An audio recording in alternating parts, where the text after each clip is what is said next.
Hello, everybody. Let me.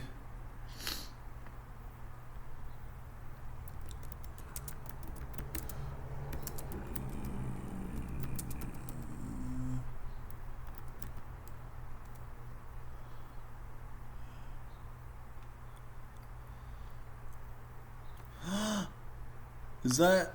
Is that. Oh my god. That would look dope. Holy shit.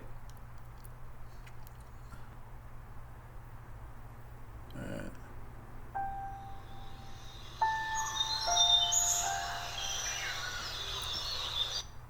Hold on, hold on.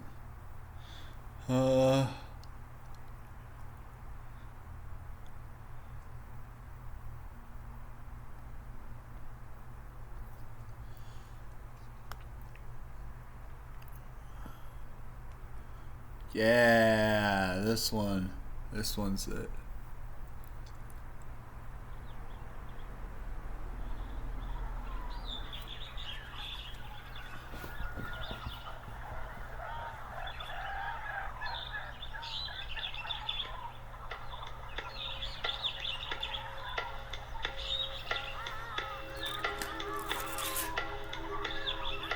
This is probably the best song in Tomb Raider. Right here.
So that's kind of just set the mood.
Jungle probably has the best opening that any Tomb Raider has.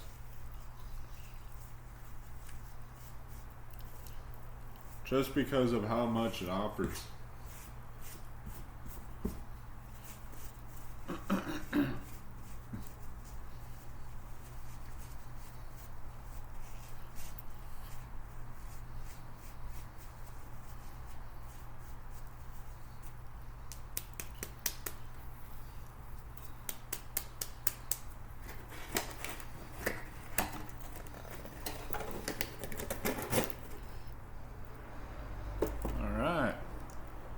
Pizza done.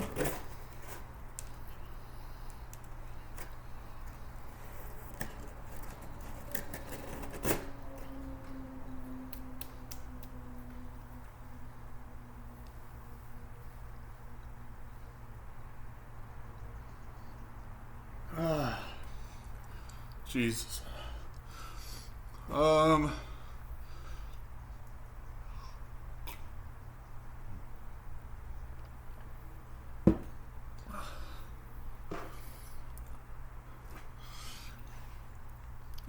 Okay.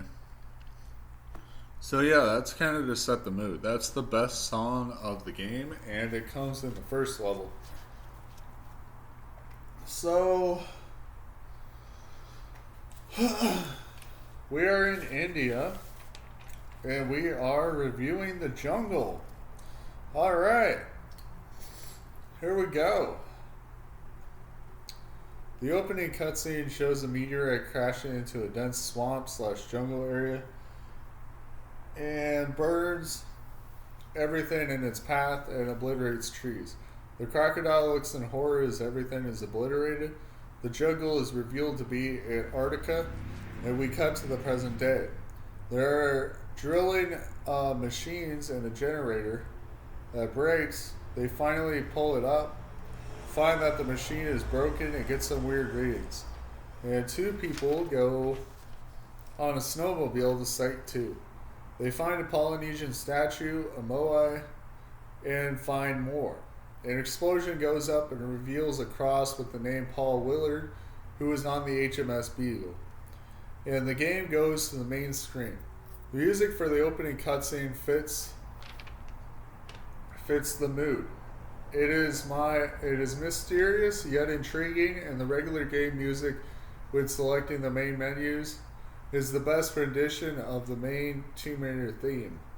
You start on a hill with a med pack and a save crystal. There's a secret that has a shotgun a little ways down, but is at a crevice that requires a specific angle jump. Just based on this first secret, you know you're in for something. Oh, you're in for something, baby. Oh, yeah. Be prepared to look for things that just seem out of the ordinary. Actually look with your camera, because this game is not going to hand you anything unless you try hard. Slide down the ramp on the left side while a boulder rolls with you, and you get a large med pack and shotgun shells. All the ammo and pickups are in 3D, and they automatically go to your inventory. They don't show up on the bottom screen. Yes, it's a little divisive, but I think it's for the better, because it implies that you should look at your inventory more often. You should check your inventory for ammo, for weapons, for med packs. You should check your inventory. And the save crystals are a great example of checking your inventory.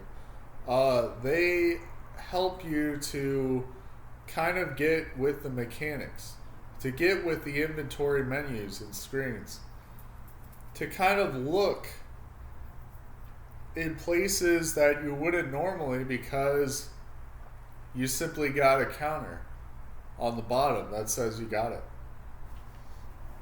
Okay, then you do a minor banana jump past a tree, which is required.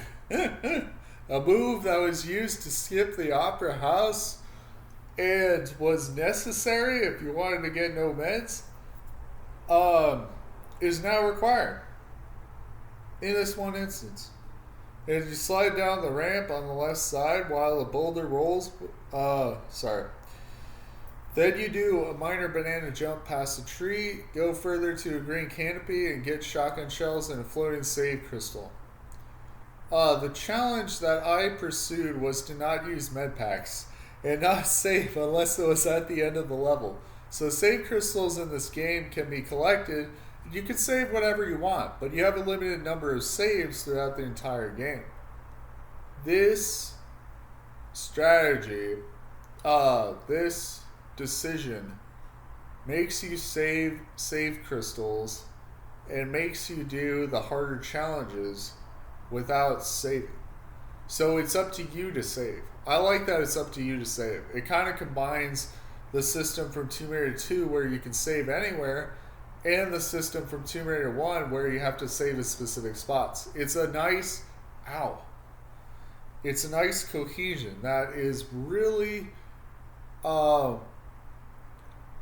promoting of exploration, and not only exploration but also of the survival horror theme that Tomb Raider sometimes implies.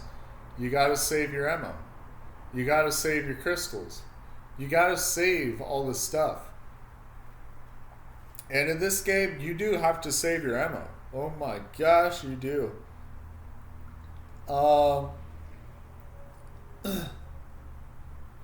So you slide down on the left side and go left to an area that has alcoves with waterfalls and goodies in the lower area. You can grab a save crystal before you go and get rewarded with the secret that has flares to the left and a flare in shotgun shells in the first and third alcoves going from the left. You go up and slide down a slope, kill a monkey that has a small med pack, and go down a hallway to a lever that opens a gated door by the tree. Going into the water by the lever is death because of the current. Going to the dirt area by the secret is death because it is quick mud. The only extra area you can go is the canopy.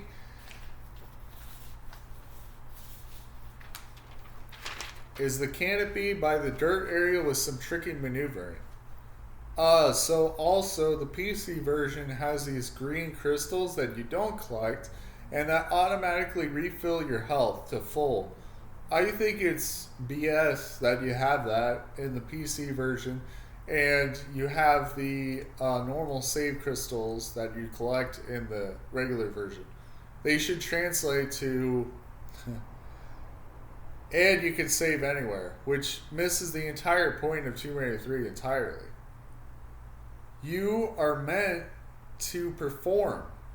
You are having tests and challenges that are meant to challenge you. You don't have checkpoints unless you finish the level. You have to perform. And I like this mentality of you have to perform. This is a test of all the things that you have learned thus far in the other games. Because why? Because this is Tomb Raider 3. Yeah, you have the tutorial, but you are meant to be challenged. You are meant to have the best experience of Tomb Raider. You are meant to struggle. You are meant to save your save crystals in case something tricky comes up. In case something that you can't predict comes up. I think of Tomb Raider 3 as a performance test. It's testing you in all the right areas, in my opinion. Yeah, it gets a little skewy in London, but it is simply that way because they're trying to test you in different ways. Every single level is trying to test you in a different way that you haven't thought of before.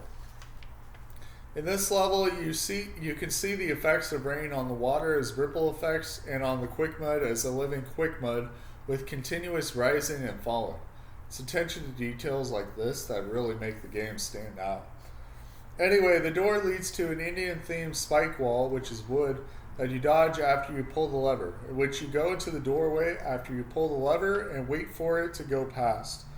Then you pull up at the other side, use a zip line to go to a log in the center of the water, go up and into an alcove that leads to a cave and a tiger. Also in the green area there are Uzi clips. There are subtle signs of civilization so far, like stone floors, lamps, gates, and levers, but the evidence is not as blatant as the city of Vilcabamba or the Colosseum in Tomb Raider 1. There is a med pack on a platform and another monkey, an open area leading to flares, and a lever on a hollowed out tree which opens two gates. One of the gates has a monkey and a lever. The lever opens the last gate which leads to a linear ramp area and a tiger. Further along the way, a tiger will come for you, and you fight it, and find an off-beaten path to the right through 2D bushes, find shotgun shells, and listen to the Indian theme, which is the best song in Tomb Raider. Hands down. Then you move on to an open area, kill a monkey, go on the right side to get shotgun shells and flares by a tree. A gaping hole has fog coming off of it, but you decide rightly that you should go to the right of it. Crawl underneath a huge tree branch and go onto the tree branch and kill a tiger. Then you go on some tree branch to get MP5 clips. Then you keep going on the tree branch, slide down it in the next area, wall through spikes, get up platforms, get a small med pack, kill the monkey in the crevice above, and shimmy to get to a dark hallway. The dark hallway has a monkey at the end, a lever, and a secret in an alcove above, behind the boulder which leads to a rocket and harpoons. When you pull the lever, the gate on the first floor opens and you run from a boulder. Go to the area across the way, get a save crystal, and slide down. This is tricky because you have to jump up a ramp at a weird angle. You encounter the big tree branch and do a jump to grab a hole in the branch to get flares and Desert Eagle clips. Drop down on a ramp and flip and shoot a tiger until dead, then get out of the sliding ramp with spike and center situation. You can get 2 sets of Desert Eagle clips and you see a dark pit with spikes. There is no need to backtrack through the dark hallway because you did things in the right order. You move through the gate, get flares in an alcove, then move quickly through an area to avoid 2 boulders, and shoot a monkey. Go to where the boulders came from.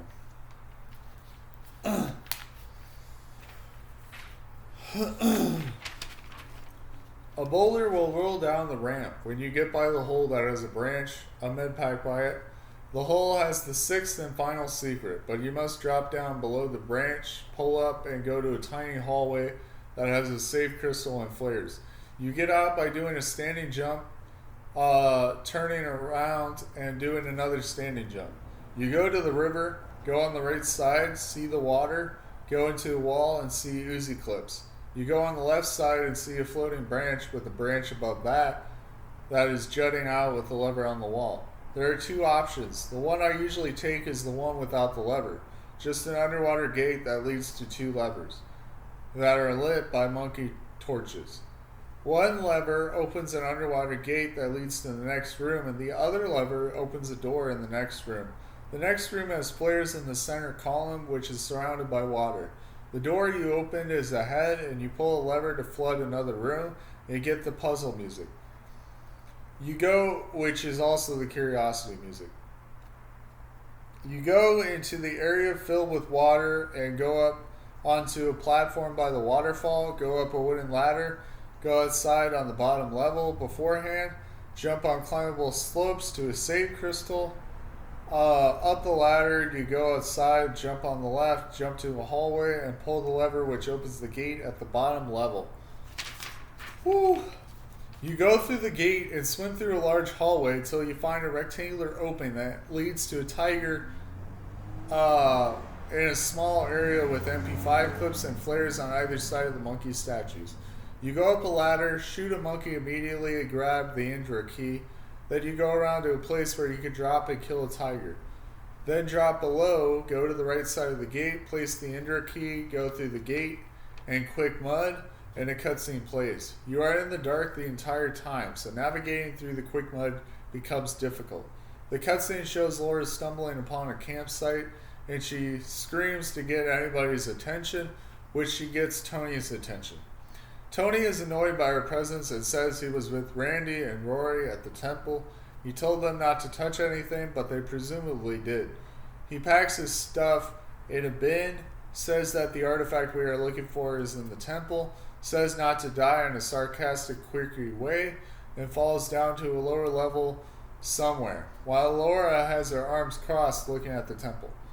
Option 2 is the longer path. You are at the floating branch and decide to pull the lever opening a door high up across the way. You go jump from the floating branch to the other side, then go through the door to find a slope. That can be climbed and a branch can be pulled up on. Then you go on to another branch that leads to another branch that leads to a zip line that leads to the now unflooded area where a tiger is. Then you go to the water room with a column. Then you go to an alcove area. The alcove area has a block which you pull onto a pressure plate that opens a door that has a lever which opens the trap door behind the block. You pull, which allows you to get to the room with 2 levers, and you go through the level like the first option. If you don't shoot any monkeys, you get an extra 1650 shotgun shells ammo. The last monkey is the hardest because you have to have the key before he does, and that is why the scary music plays while you do that. Rank is amazing. Rating is a 9.2. My reasoning is it introduces almost everything you can expect, including branching paths, several options, death to the curious, and rewards for curiosity, and a strong emphasis on exploration rather than combat. Trial and error based, but it isn't as bad as future levels. This level is an average level to expect and greatly rewards people who hunt for secrets. The level properly sets the tone for the entire game and excels at even the finest details. That is Tomb Raider 3. That is what you can be expecting when you play this game. This game is a must-have. I recommend it. And since the remastered thing is coming out, you'll see how awesome it actually is. For a game of its time, it is really freaking good.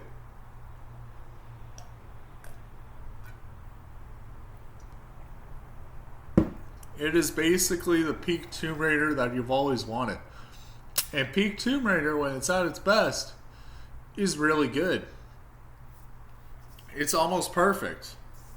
What else can you expect from an action adventure game, simply? You can't expect nothing. Nothing other than the best, which is given here. Now, what brings the jungle down is that it's trial and error. The trial and error doesn't deter too much, but you literally have to try things in order to find the secrets. You have to try things in order to find out where to go. You have to try things to find out where the key items are and how to get them. And it's especially trial and error, knowing that the monkeys are friendly at the beginning level, and that's it. Knowing that is the battle. Knowing what to do and where to go and how to get the secrets, that's the battle. That's the battle that brings it down from a perfect rating to a 9.2 specifically. It doesn't deter it too much. Doesn't deter me from playing too much. But I am an experienced Tomb Raider 3 player. I've played it so many times and over so many years that I know it inside and out, and I know where all the secrets are. So take what I say not with a grain of salt, but take it from somebody who really enjoys Tomb Raider enough to play it over and over and over again. Someone who knows it very thoroughly and is willing to take the time to actually review such a big game. Anyway, this is Tyler Voice Without. This has been The Jungle. Welcome to the jungle. It's fun. I'm telling you, it is fun. It's a fun level, but you really have to go in with the expectations that everything will kill you. Just go with that mindset when you're playing this game. Everything will try to kill you, okay? If you go in with that mindset, then you're good. I recommend taking a book that has the walkthrough through it, or going online if you are technologically savvy or whatever. Go online and look up how to get the secrets. That's all you have to look for, in my opinion. Looking for where to go kind of defeats the battle, but looking for the secrets online, that's totally fine. That's fine. I mean, the secrets are extra, so. And if you get a certain number of secrets, you might get a bonus level. Is it worth it? Well, we'll talk about it. Anyway, this is Tyler Warseth out. This has been Tomb Raider 3 review, Jungle. Anyway, I will see you next time. Tyler Warseth out. Bye.